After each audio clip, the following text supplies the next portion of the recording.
Hello everyone, আমি সমাপ্তি। আজকে জানবো ইনসুলিন সম্পর্কে। এই ইনসুলিনকে বলা হয় অ্যান্টি ডায়াবেটিক হরমোন। এই জিনটি আমাদের ক্রোমোজোম সংখ্যা 11-এর শর্ট আর্মে উপস্থিত থাকে।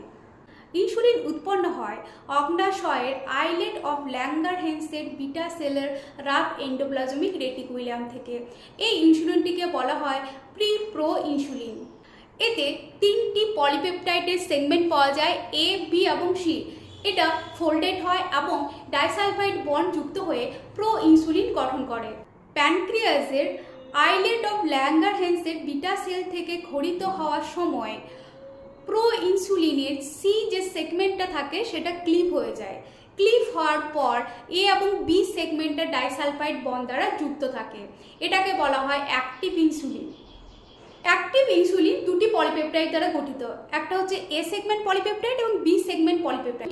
এ পলিপেপটাইড সেগমেন্ট 21 অ্যামাইনো অ্যাসিড দ্বারা গঠিত এবং B polypeptide segment 30 amino acid দ্বারা গঠিত। এই যে ডাইসালফাইড বন্ড দেখতে পাওয়া যায় এখানে, এটা দুই রকমের ডাইসালফাইড বন্ড এই দুটো সেগমেন্টের মধ্যে দেখতে পাওয়া যায়। একটা হচ্ছে ইন্ট্রাডাইসালফাইড বন্ড, যেটা এ পলিপেপটাইডের মধ্যেই দেখতে পাওয়া যায় A6 এবং A11-এর মধ্যে। আর দুটো ইন্টার ডাইসালফাইড বন্ড দেখতে পাওয়া যায় যেটা এ এবং বি সেগমেন্টের মধ্যে হয়, সেটা হচ্ছে A7 এবং B7, আর অন্যটি হচ্ছে A20 এবং B19-এর মধ্যে।